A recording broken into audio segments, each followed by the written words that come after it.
You're at the Coaching Inn, 3D Coaching's virtual pub, where we enjoy conversations with people who are engaged in the world of coaching.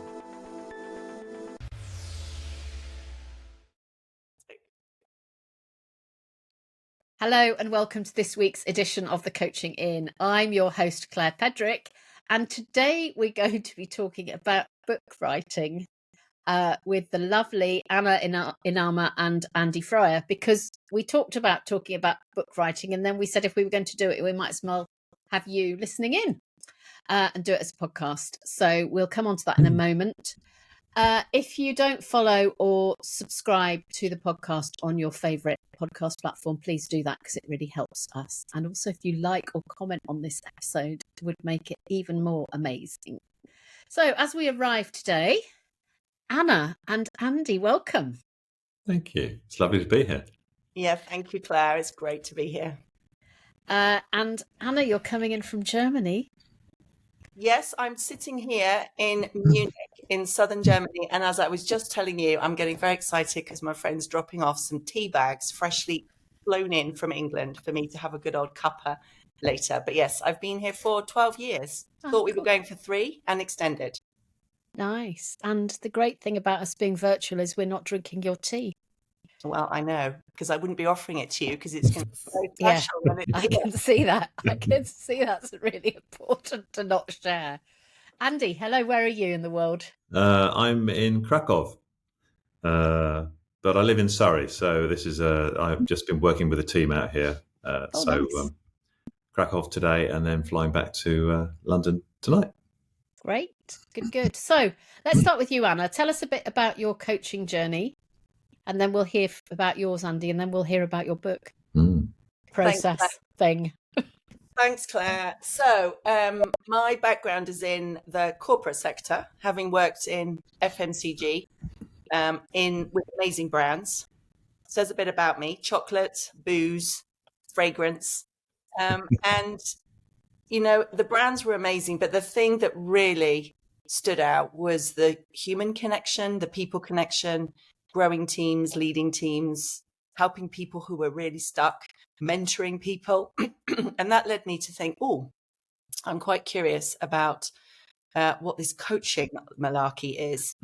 And so I decided to do some baby steps and then decided to take the plunge, retrained, did a master's in organizational development and executive coaching. And boom, that was the catalyst about 14 years ago to then set up my own company. And so since then, that's me, work as an executive coach to leaders and teams like I know you do and like Andy does, and also do a bit of mentoring and supervision. But coaching is my space. And I just love working with people and seeing them unlock more choice through greater awareness. And I feel very privileged actually to be part of so many people's journeys and to see where they take themselves. That's me in a nutshell. Great. And we were introduced by a mutual friend. We were introduced by a gorgeous mutual friend. Yes. So here's to Catherine, if you're listening to this podcast. And yeah, she was very inspiring about how she's working with you. And actually that led us to have conversations about book writing. And actually, Claire, I could probably say, we'll talk a bit more about this, but you are probably the reason why we've got this off the ground. So that is food for thought for a bit further on in the podcast, ...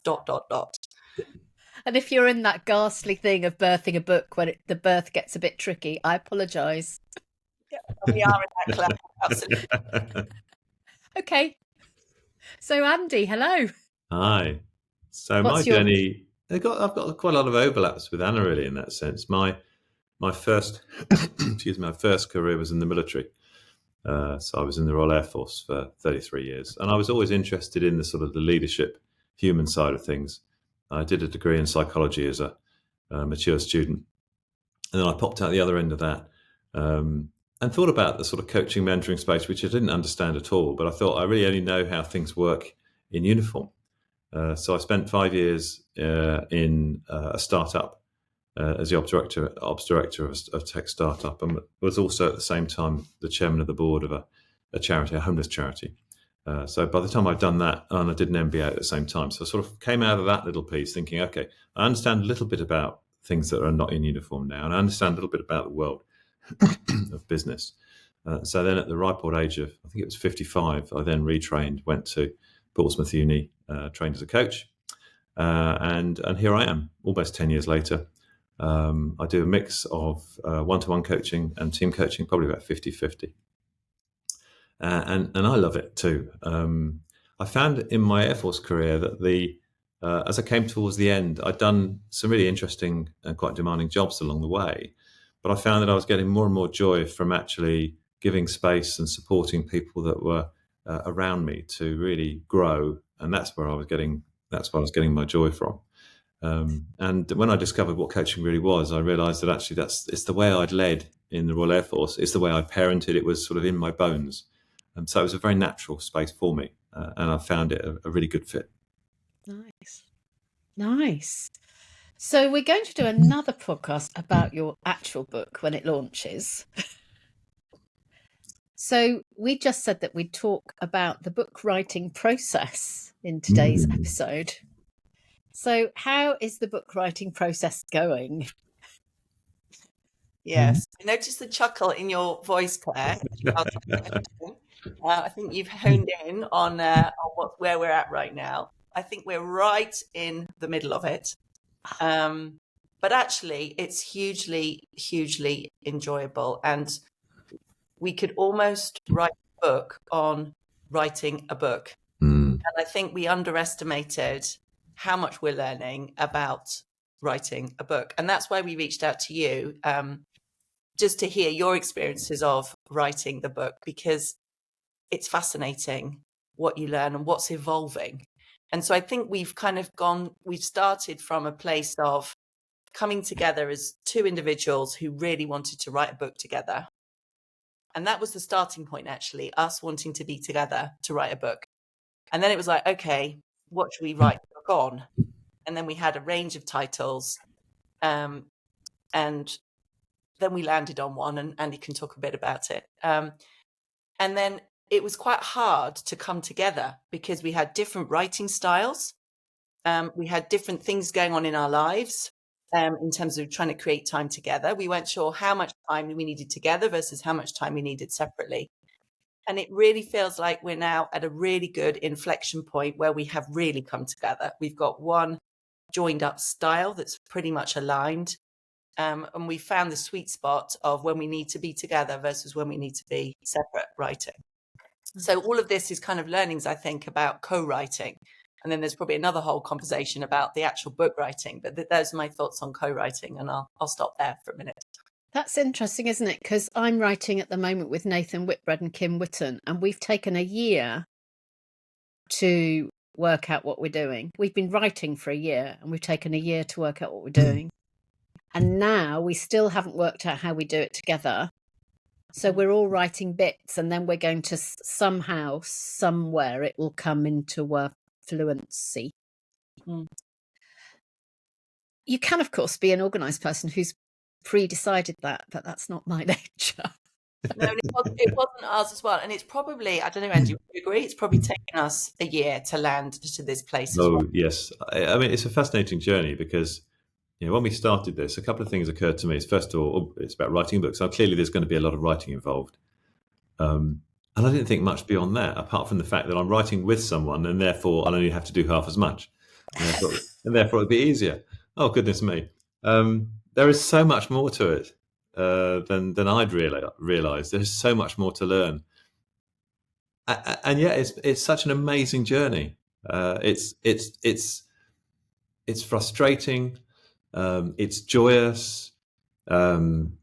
It's everything. It's every emotion in there, and it's in a way that I had no idea that it would be. Yeah. So I do think it is like having a baby, Oh goodness. Yeah. Not that you've probably had one, Andy, personally. Not personally. But yeah, actually, there's actually, in terms of sort of nurturing a child, yeah, it is. It's much bigger than I'd realised. Oh.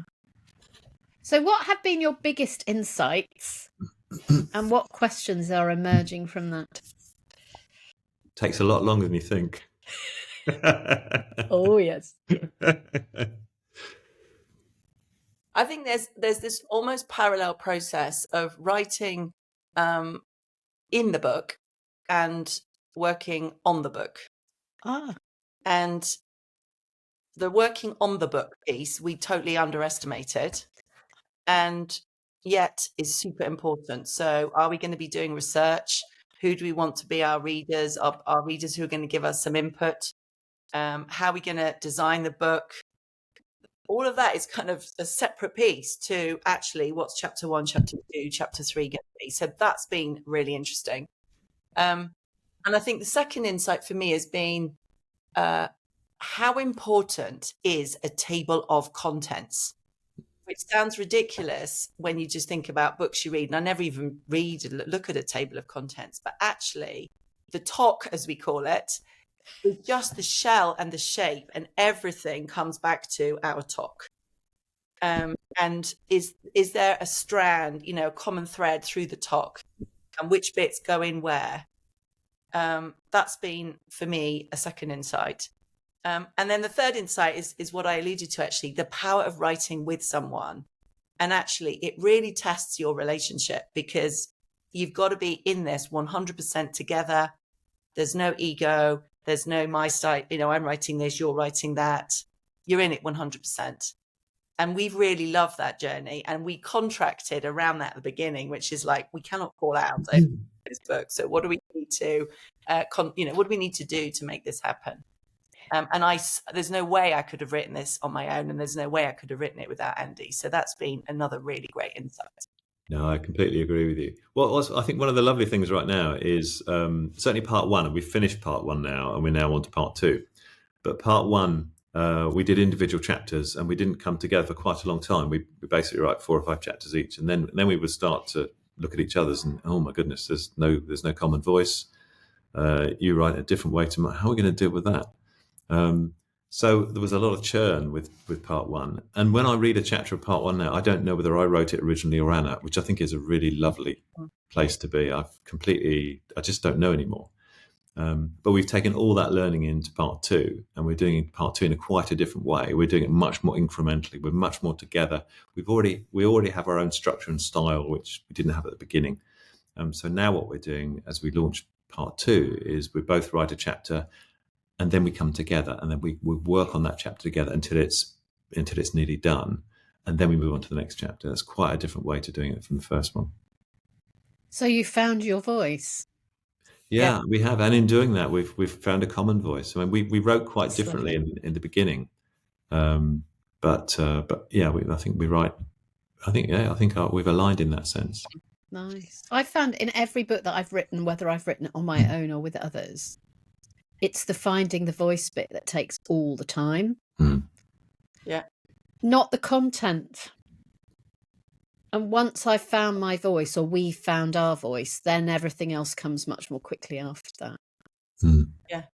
And I think we went from a voice that was a bit too intellectual, and probably a bit unapproachable. And where we've landed is a voice that is informal, practical, and we kind of have this visual that we're talking to each other over the kitchen table, and that's the voice. And that's a really good lens, actually, when you sort of get a bit all caught up in something really interesting. It's like, would you really be having this conversation over the dinner table? No, you wouldn't. Right. Okay. So cut it out, make it simpler. Yeah. So we use a lot of examples now. We do some reflection questions. So it's quite different to how we started. But yeah, being approachable. We always try and hold the audience in mind too. And we have this sort of image of somebody that's perhaps 26.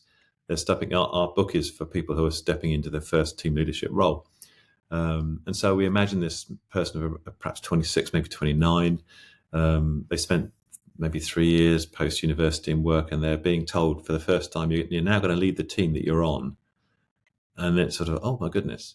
And so we're trying to imagine somebody that's in that space, is that they're not 45, they're not necessarily particularly academic, but they want to know how to actually do this thing on a practical level. So we sort of hold that in mind as we write, and that's really useful as well. Sounds like they're at the table as well. Yeah. I think they are. Yeah. When we both coach people of that target audience, which is what led us to think there is a need here. And so, yeah, it can really help to almost have, that person we coached, what would they say if they read this that we had written?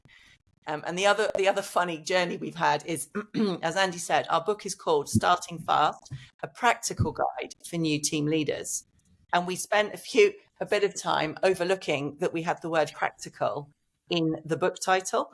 And so a lot of it, when we were a bit intellectual, it was like, okay. And that was some really lovely challenge, actually, from our publisher, who said, you need to make this more practical. So that also ground us a little bit more and say, okay, that's not only the language, it's the layout, it's the reflection questions. And even when we're giving exercises, they need to be really quick, crisp, clear, and they're not complicated. And you don't need a fully trained executive coach to deliver them. You can pick them up as a team leader and run. And that took a little bit of grounding for us. Yeah. And I think what was underneath that was our own sort of stepping into this space and perhaps a bit of lack of confidence, thinking, well, who are we to be writing a book?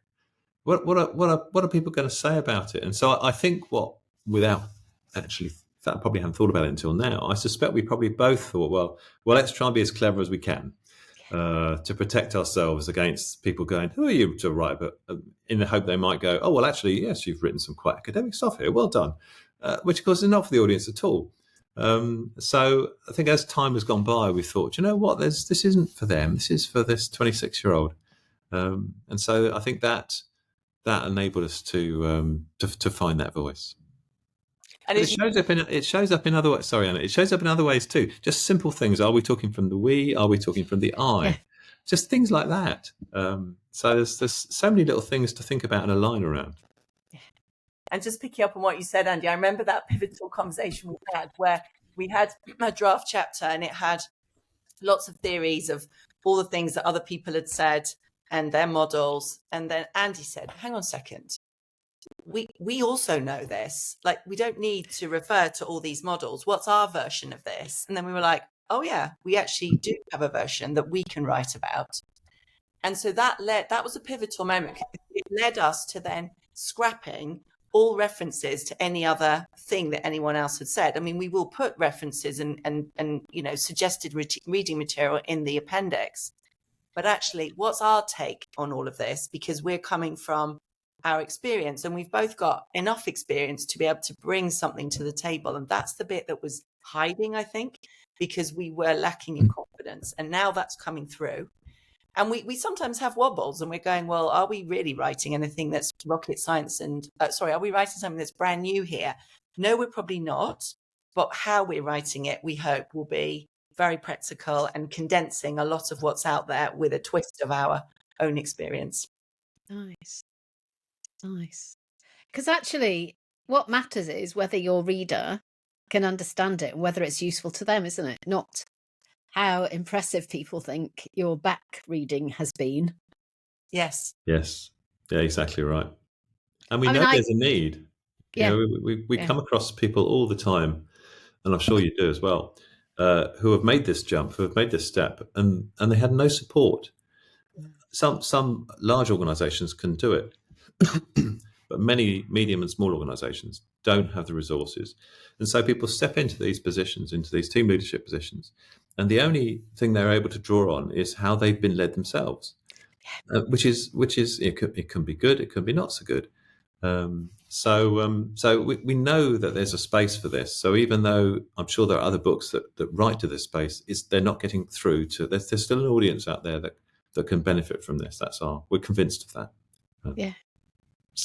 Because if they can understand it and it's easy to read and easy to apply, then you're being in a very distinctive place in the marketplace, aren't you?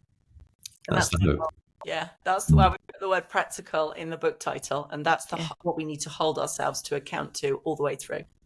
Can I tell you a funny story about simplifying coaching? Lots of people have told me that it's the only coaching book they really understand because it's written simply. I've just reread chapter 1 and it is not written simply because I was writing to it's got the language is a little bit pompous because I'm writing what I thought a publisher like McGraw-Hill would want to be. And I'm looking at it and going, That is the most complex sentence construction you could ever have done. Can you not just go verb, noun? But I think that highlights a couple. Well, firstly, by the way, I love that coaching book of yours, and we recommend it to many people who are embarking on a coaching journey. And if they say, what's the one book I should buy? It's your book, just as a side. Thank you.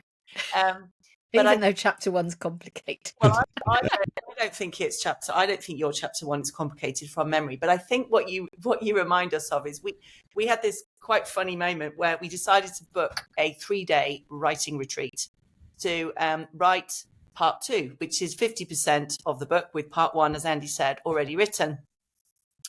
And we thought for the first couple of hours we should just check in on part 1, just to get the link as where we were going with part 2. And anyway, to cut a long story short, we finished the retreat after 3 days, hadn't moved on at all. We'd rewritten part 1 about 2 or 3 times. And actually, we are wondering, when is the point where you don't rewrite the book and we just have to say, do not look at that anymore. Yeah. It's done. And there's this constant, oh, actually, that could be different. And we've just got to put that to bed. Yeah. Yeah, which is why deadlines, when you get closer to the end, I think matter a lot, because it's got to be good enough. I mean, one of the things that I've noticed in my books, all of them, is that the minute it's published, I change my mind. And I go, oh, but there's also this. So all my books I have here at my desk, and they are full of notes. Mm-hmm. So this crazy thing that's absolutely covered in stuff is the book I would write if I was writing it now. Mm. But the book that I wrote then was good enough. It was fine. It's fine. And knowing the new stuff is useful when you do webinars and talks and everything, because people love to hear. And actually now the things that I've learned since the book was published are these things. Mm. And it's about not feeling bad about it, I think, because it is a moment in time. Yeah. I don't think we're handling this very well yet, because our way of dealing with this at the moment is just to keep pushing the deadline out, which clearly is not a sustainable approach.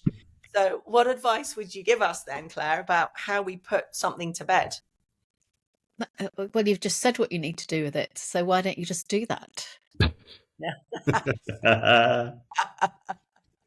We are a lot better than we were. I mean, I think you're right. I think that you write a book 3 times. But we've written part 1 3 times now, so enough. Okay, so you need to remember that when it comes back from the development edit, there will be changes that they suggest that you make to it. So you don't have to send it in perfect at that point. Mm-hmm. You're sending it in as good as it is. And then the development editor comes back and goes, this bit doesn't make sense. Or this bit you've written twice. With my books, they go, this bit you've written 4 times in 4 different places. Okay. It's very good on getting the word count right, because you could, okay, which is the 1 place it needs to be and which are the 3 places it can be deleted. So, so I think, there's nothing wrong with having a folder on your computer called bed and putting part 1 in bed. That's a nice analogy, actually. Yeah. I think we're there with part 1 now. And we've got to the point where enough already. Yeah. So who knows? But of course, we've not gone into the development edit process or anything like that yet. So we await that. So that's my little warning shot. Yeah. That great and glorious day when you press go on the manuscript, you send the manuscript to the publisher, you take a deep breath, and it's done. If it hadn't been COVID when Simplifying Coaching was published, I would not have been able to manage phase 2, which is when it comes back and you've got to kind of start the work again in a slightly different way. And then deadline, of course. Yes, and then part 3. In fact, let's come back to the going to bed bit, the putting it to bed bit. Part 3 is when it comes out, when it's another piece of work all of its own. The thing that I've learnt now with my books is to leave them for at least a month between finishing the manuscript and sending it to the publisher. because when you read it after a month as a reader, you will notice things that the reader will notice that you never noticed as the writer. And you've got the chance to do some quite big changes before you send it off to the editor. So putting an internal deadline in your external deadline is a really useful thing, I think. That's a good tip. Thank you. Yeah, that's a good tip. We're much more organised with our timing, and I think that's another piece of learning. For the rest of the year now, we've blocked time to write and then come together. So we've got a schedule now, which actually looks to me like it's probably doable for us to finish part 2 by the end of the year. But laughably, when we first entered this process, I think it was November, probably goodness 2.5 years ago now, where we thought we might write it over Christmas and that might be done. I've wrote 2. I wrote 2 of my books in a week each. Oh wow! Goodness me! Wow, Claire! Wow. They are quite skinny. I sent my kids to summer camp, and it had to be finished by the time they came back. Wow! Respect. But I can see that giving yourself a really hard deadline would force you to be much more rigorous about it. And I think what we're noticing is we set the goal at the beginning and said, A, we want this to be fun. Yeah. And we don't want to fall out. And B, we need to recognize that we are working as team coaches in parallel to writing a book about team coaching. And therefore we don't want to stop the work we're doing. And that's always the juggle. Whereas if it was like, right, you need to have part 2 finished by the end of the month, we then have to carve out things and make it happen. But we're trying to keep everything going and holding various balls in the air at the moment. And hopefully that approach will carry on to work. I've got another tip. Go on. I've just remembered. I always say at some point in the evolution of the book, today is the last day that you can put new learning in. So any new learning that you get from today onwards can't go in the book. Oh, that sounds hard. It is, but otherwise... Yeah. You never end. No, because if you always... as you said that was a bit of an insight for me. You never end because we're always learning. And if you're going to have to put the line somewhere, it's easier to put the line while you're still writing than say, I will put in every single thing I learned until the day I press send. That's good to know. I like the rigor of these deadlines you're mentioning. You know me a bit. My deadlines are always a bit squishy, but except when the kids went to summer camp. And that deadline, I couldn't move. And that made for a very different kind of experience.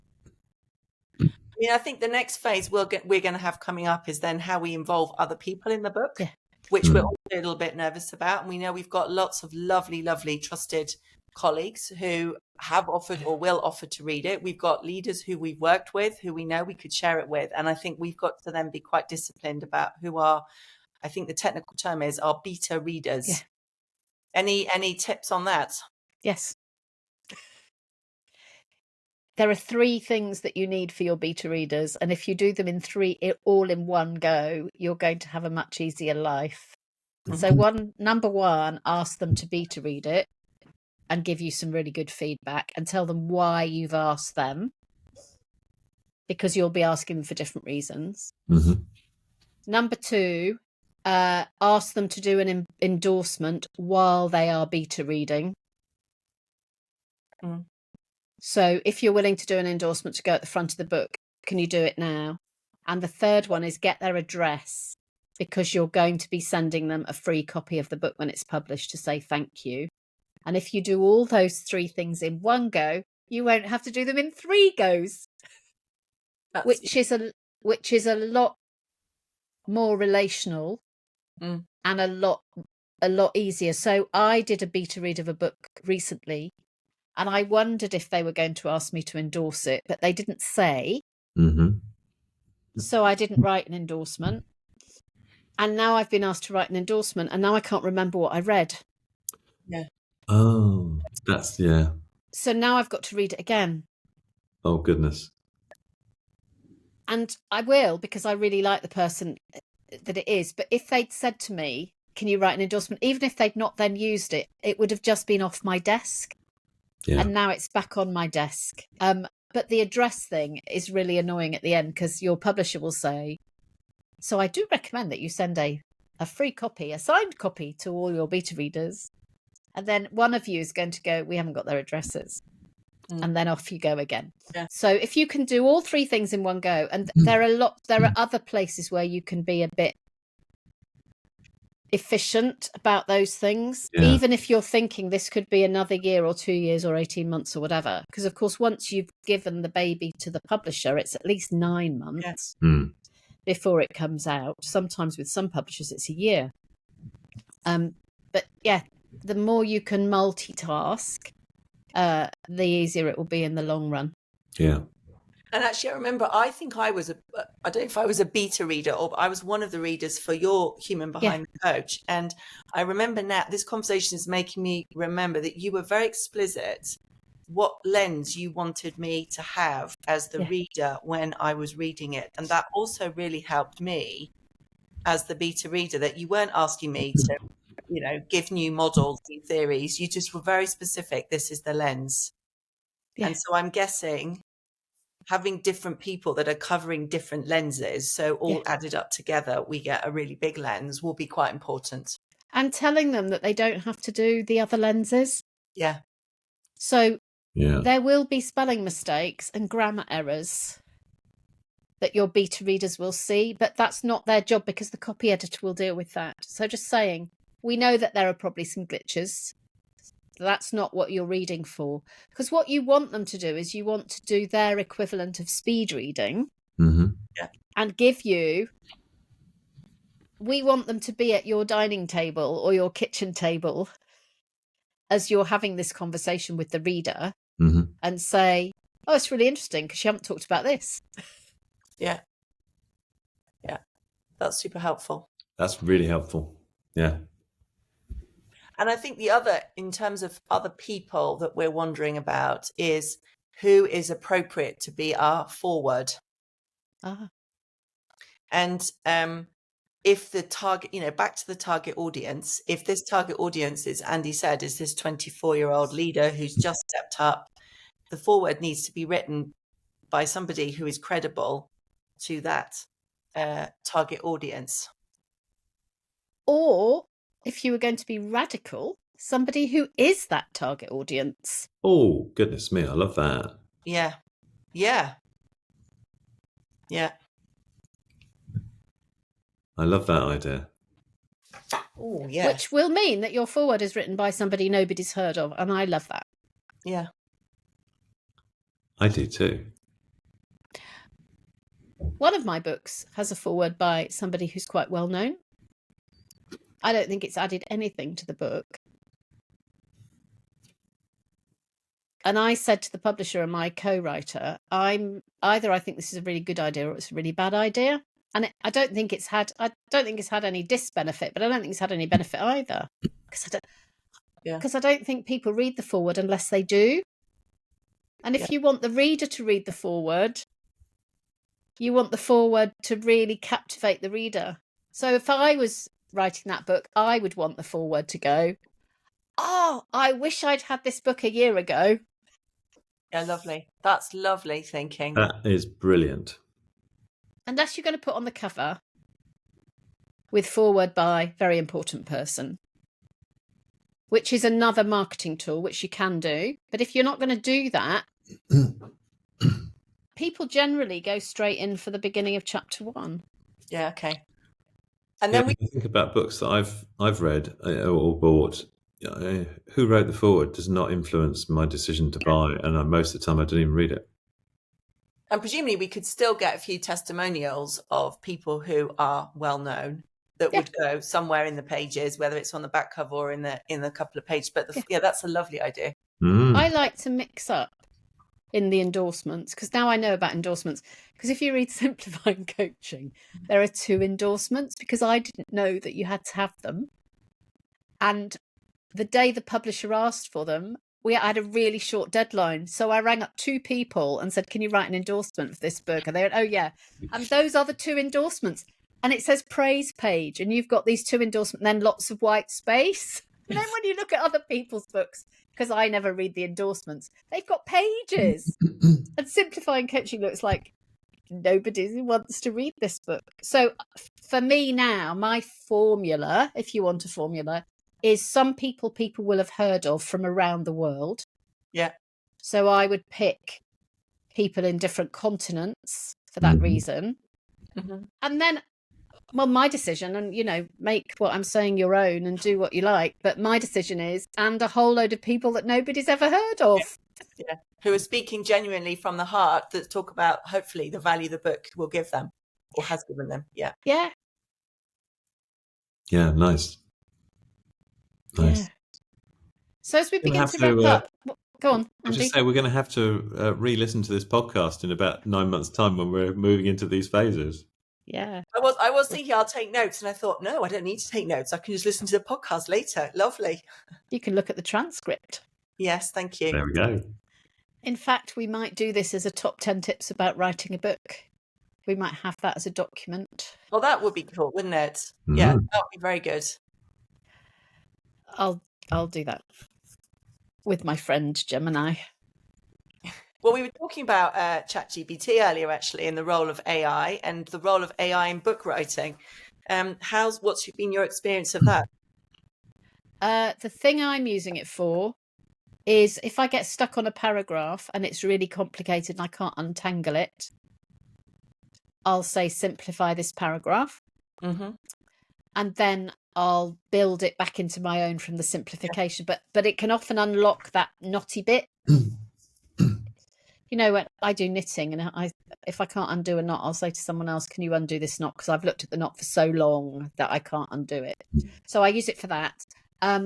I have a stream of consciousness document where I drop in ideas that I think need to be in a book. Mm-hmm. And it just becomes pages and pages of what seemed to be like a good idea when I dropped it in, but now I don't understand. So I ask AI to say, what are the 10 points that you're making in this document? And then that at least gives me some headings that I can then go back in and say, oh, well, that one must fit with that one. And then if I don't agree, that's fine. And the other one, I get it to help me think about the questions, the reflective questions to ask at the end of the chapter. Because if you think about it logically, I should always have been asking other people to do the reflective questions at the end of the chapter because they're from the reader. And if we write them from ourselves, we're writing it in the same. We're marking our own homework. Yeah. Yeah. Again, I don't use exactly what they say, but it just, give 10 possible reflection questions out of this chapter. That's a useful thing. So I use it for untangling. I use it for helping me to find myself when I'm lost. And I help it to have a bit of an external view of the kind of reflection questions. I think I found we were talking about it earlier, and I think I agree with you certainly on the untangling. Hadn't thought of the reflection questions from the side of AI. That's a really good build. We've also found it helpful to give a bit of a critique. Read this. Are we being practical enough? And also, literally yesterday, it helped with a bit of a structure. How are we going to sort of get out these tools that we want leaders to play around with their teams? And we could write a whole book on tools, and we don't want to write a whole book. So the AI has been very helpful for giving a sort of framework, a couple of frameworks. And again, a bit like you, we've then played around with which one and added a bit, and that's been really helpful. So it's kind of like this lovely reference in the background when we need it. But I don't think we used it at all in the beginning. It's sort of coming more in now. Yeah. The other thing that we're doing with the current book, which is about neurodiversity, is that because we're all neurodivergent, we do a lot of our co-working in dialogue like this. And then we get AI to do a summary of what we've said. Yes. And Riverside does a top 10 quotes. Oh, that's nice. Yeah. Which is quite fun because it just helps us. It's like having a fourth person in the room who is able to support us to to be our note taker. So it's all genuinely our content. Yeah. But we're just, instead of using people to fill some of the gaps, we're using AI a bit. I found ChatGPT to be incredibly useful. As Anna says, we didn't really use it. Of course, it really didn't. It's really only burst into our consciousness really in the last probably less than 12 months. So it's been a bit of a journey alongside it. But I mean, I was writing at the weekend, writing a chapter on different types of teams at the moment, and I did 2 or 3 pages on different sorts of teams, intact teams, cross-border teams, etc., etc. And then I just pumped that into ChatGPT and said, "What am I missing?" And it said, "Oh, nice comprehensive list. You might want to talk about scrums." I thought, "Oh, that's a point. I don't know anything about scrums." So I said, "Tell me about scrums." So it taught me about scrums, and then I wrote a short paragraph on scrums that included it. So again, it's my work, but it's informed by ChatGPT, and so I found it incredibly useful. And you'd have only got that if one of your beta readers knew about scrums. Yeah. There we go. And if scrums are outside of the kind of tribes that people in, you might never have got that. Yeah. Yes. And I think we also, Andy and I both love the work of Nancy Klein and Time to Think. And one of our other learnings has been we've had thinking sessions with each other, thinking pairs, where we're holding the space for the other person to just think in waves.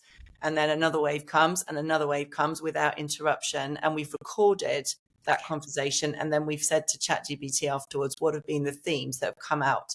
And then it just means we can be like super present with each other because we're not trying to figure out what the other one's saying that we need to capture. Lovely. Well, thank you for coming to the Coaching In and showing the inside of your book writing process. So You're very welcome. For inviting us, and also thank you for getting us in on this, because for the listeners, Claire shared her journey right at the beginning, which gave us the impetus to get going and to find a publisher. And so that really, Claire, you've played an instrumental role in getting us off the ground. And so it's super special to be back with you a year and a half later, halfway through, hopefully, the book. Yeah, who knows? Maybe we'll inspire somebody along the way. I hope you will. I think there's a real need for practical stuff that's written in a way that people understand.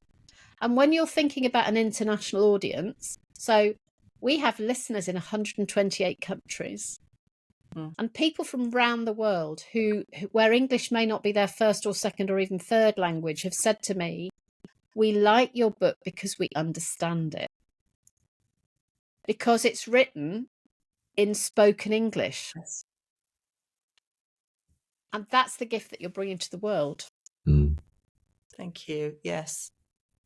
Thank you. That feels like big shoes to fill now. I feel I'm going to have to go back into part 1, go back through it again. No, it's been put to bed, remember? It's put to bed. You're not allowed to. And I've just thought of a beta reader for you in India. So that would be wonderful. That'd be lovely. It never occurred to me to seek beta readers anywhere but the UK. But I mean, that's just such an obvious and brilliant idea. And living in Germany, I know what it's like to not understand all the time, and also to deal with Germans who are then trying to speak English. And but I hadn't really kind of made the connection with the book. So thank you for that challenge, Claire. That's great. And that means not using big words, because actually your readers do not want to be reading with Google Translate on the side. No. And even when there are words that they don't understand, they want to get the gist. So when I read things in Spanish, my Spanish is improving. It's not great.